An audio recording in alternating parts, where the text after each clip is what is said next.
안녕하십니까. 월간조선 권세진 기자입니다. 월간조선 6월 5일 실린 특종 기사를 소개해드리려 합니다. 경기도 김포에서 일어난 2조 원 규모의 초대형 개발 비리, 이른바 김포판 대장동 사건입니다. 이 보도한 박지영 기자가 지금 해외 출장 중인 관계로 제가 대신 소개를 좀 드리려고 하는데요. 이 지역개발, 여기에 각종 권력형 비리 발생할 수 있다는 사실은 잘 알려져 있죠. 최근 가장 이슈가 된 것이 성남 대장동 개발 사업이었고요. 근데 이와 유사하게 이 지자체장, 시장, 그리고 도시관리공사, 민간개발 업체 관계자 등이 연루된 사건이 또 벌어졌습니다. 이게 감사원이 최근에 김포시 민관합동 개발 사업자 두 곳에 대해서 검찰에 수사를 의뢰했습니다. 이것 때문에 지금 이제 이슈가 되는 건데요. 그러니까 문제의 사업가 지역은 김포 한강시내폴리스, 이제 복합 이런 사업이죠. 그리고 감정사지구입니다. 이 두 군데가 이제 각각 사업비가 한강시내폴리스는 1조 8천억 원, 그리고 감정지구는 2,200억 원. 그러니까 합하면 2조 원이 넘는 규모입니다. 그러니까 이 사건의 수사 요청 대상에는 전임 시장을 비롯해서 김포도시관리공사 임직원, 그리고 민간개발업체 관계자, 이런 사람들이 다 포함되어 있습니다. 그러니까 감사원이 이렇게 나선 이유는 원래 대장동 개발 사업 이후에 민관 합동 개발 사업 많이 이제 조사를 해왔습니다. 그랬는데 감사원이 지난해 10월부터 최근까지 김포시를 포함해서 이제 경기도 기초자치단체 6곳, 그리고 사업투자사, 이런 곳들을 상대로 감사를 이제 해오니까 부동산 개발 사업 이제 추진 실태, 집중 점검하고 이제 결론적으로 검찰 수사 의뢰라는 결론을 내렸습니다. 이 김포 사건은요. 이 김포가 이제 대장동에 비유되는 이유가 있습니다. 이 두 사업이 이 방금 말씀드린 한강 시내폴리스하고 감정사지구, 이 사업 두 개 다 민주당 출신 시장, 그 시절인 민선 5기, 그러니까 2010년부터죠. 그때부터 본격적으로 시행한 사업이기 때문입니다.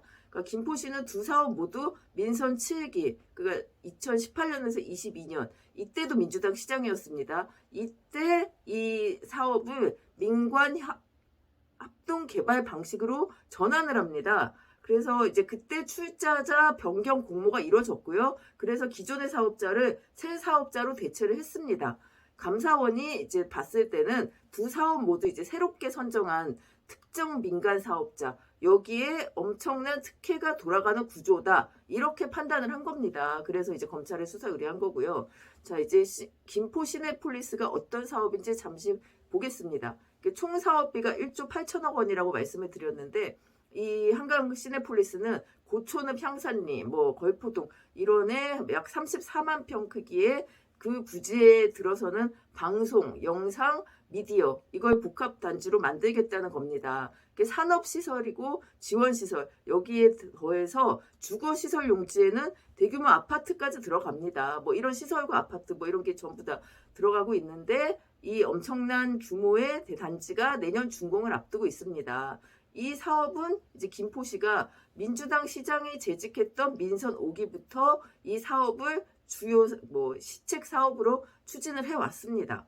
이후로 근데 그동안은 그렇게 여러 이유로 사업이 빠르게 추진되지는 못했는데요. 그러니까 민선 7기 정하영 김포시장, 이분이 취임하면서 급 반전을 맞게 됩니다. 이분은 물론 민주당 소속이었습니다. 참고로 5기, 6기 유영록 시장, 7기 정하영 시장 모두 더불어민주당, 그 전 민주당하고 그런 소속입니다.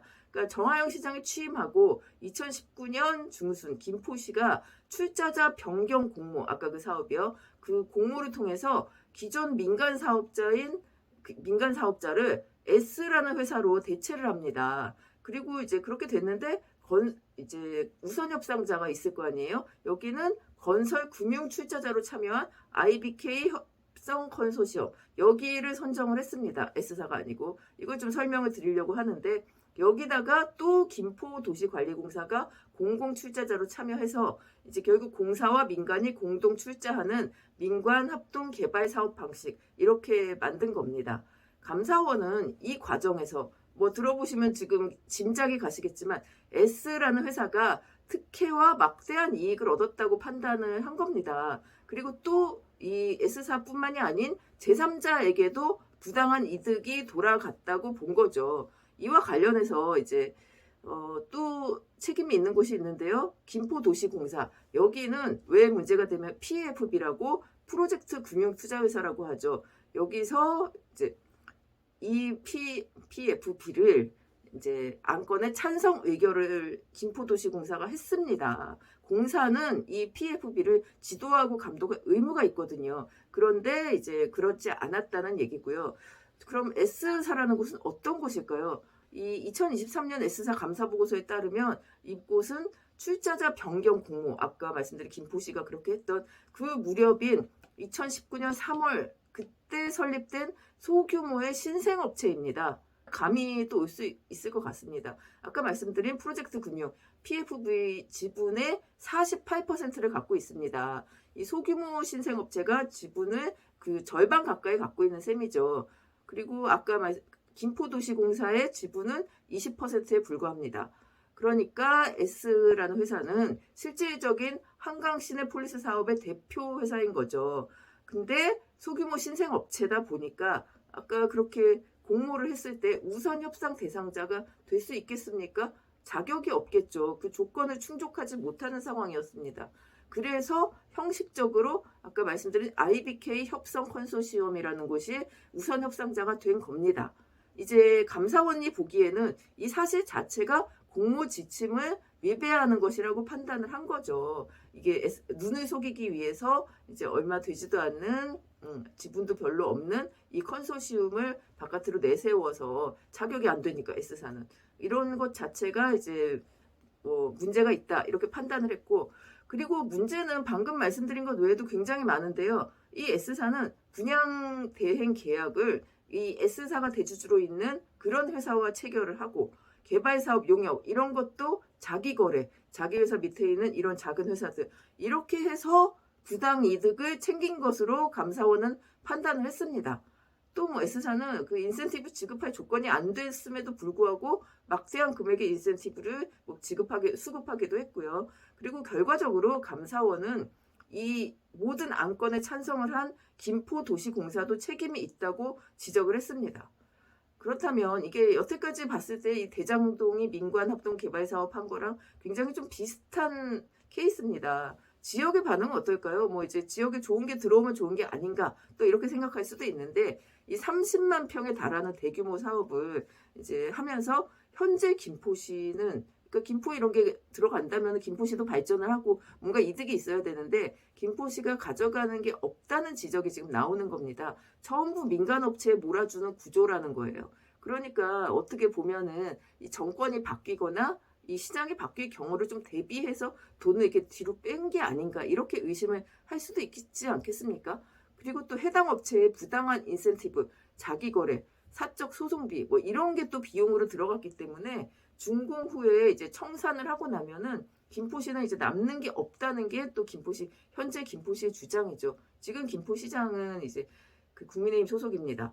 이게 그러니까 말로만 민관합동개발이지 시에서 가져가는 게 없다면은 이건 그냥 민간개발인 거죠. 민간 사업자들에게 돈이 다 돌아가는 이런 것을 민관합동개발이라고 할 수 있는가? 그 눈속임만 한 게 아닌가? 이렇게 판단할 수 있겠습니다. 이 김포시가 사실 12년 동안 계속 민주당 시장에 당선되는 이른바 민주당 텃밭이었거든요. 그러니까 그동안 개발사업 비리가 좀 숨겨져 왔다가 정권이 교체되고 시장도 여당 소속으로 바뀌면서 드러난 것이 아닌가 이렇게도 볼 수 있겠죠. 감사원은 이제 김포도시공사가 추진하는 이런 민관 합동 개발 사업, 시내폴리스 말고도 많았으니까 한 10개 정도를 이제 면밀하게 들여다봤다고 합니다. 총 사업비는 한 22조 원 가까이 되고요. 그 결과 한강 시내폴리스는 참 문제가 있다 이렇게 판단을 한 거고, 그 외에 감정사지구 6만여 평, 공동주택 공급사업 이것도 문제가 있다고 판단을 했습니다. 그래서 그 당시 시장, 이 바로 전의 시장인 정하영 전 시장을 검찰에 수사 요청을 한 상태입니다. 그러니까 검찰도 지금 이제 수사에 시작이 됐으니까 개발 사업에 부적절하게 개입하는 그런 직권남용 혐의로 이제 정하영 전 시장을 수사 중이라고 합니다. 그러니까 정리를 해보자면 김포 한강 시내폴리스 사업은 대장동 개발 그 방식과 되게 유사합니다. 일단 민주당 시장이 사업을 민관합동개발 방식으로 전환을 했고요. 그 이재명 성남시장은 2012년에 사업비 1조 5천억 원 규모의 대장동 개발을 민관 합동 개발로 전환을 했죠. 이게 이제 비슷하고요. 그리고 민간 합동임에도 민간 업체에 과도한 이익을 몰아주고 있다. 이게 대장동과 지금 김포 사건하고 유사한 점입니다. 그러니까 한강 시내폴리스의 경우 이제 30만 평 사업 부지에서 이제 다 해도 김포시가 가져가는 필지가 하나도 없다고 하는데요. 거기다가 이제 아파트 분양이 아닌 이제 택지 조성 사업만으로 수익을 배분받는 구조이다 보니까 민간 업체에게 모두 수익이 돌아가게 되고 있고, 그러니까 대장동도 그랬죠. 1조 2천억이 넘는 민간 이익, 그리고 이 아파트 분양, 그 중에서 성남시는 한 푼의 공공 이익도 받지 못했다고 합니다. 그러니까 한강 시내폴리스도 대장동에 이런 회사 있었죠. 성남의뜰. 여기에 해당하는 또 법인을 만들었습니다. 그래서 공사와 민간 업체가 지분을 나눠 가졌습니다. 그러니까 여러 가지가 다 유사합니다. 그러니까 한강 시내폴리스 사건과 대장동 사건, 이게 어떻게 보면은 그 대장동 사건은 이재명 이제 민주당 대표라는 사람의 이제 비리가 이제 뭐 그 주변 사람들의 비리가 아닌가라는 의심을 하고 있었는데, 이런 일까지 벌어지다 보니까 이게 어떤 좀 권력형 비리가 그 당 쪽에서 좀 만연한 것이 아니었나, 아니면 그런 수법을 진짜 이렇게 말하기는 그렇지만 그 수법을 좀 공유하거나 다들 이렇게 배워가거나 한 것이 아닌가라는 의심이 들 정도로 굉장히 방식이 유사합니다.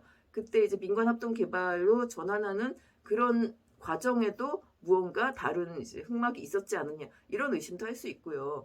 또 다른 대장동 뇌관, 뭐 여기만 숨어 있는 게 아닐지도 모릅니다. 한번 월간조선 6월호 잘 읽어보시고 이게 얼마나 심각한 문제인지, 또 다른 지역에서도 이런 비슷한 일이 있다면 제보 주시면 감사하겠습니다. 오늘 이야기 여기까지입니다. 감사합니다.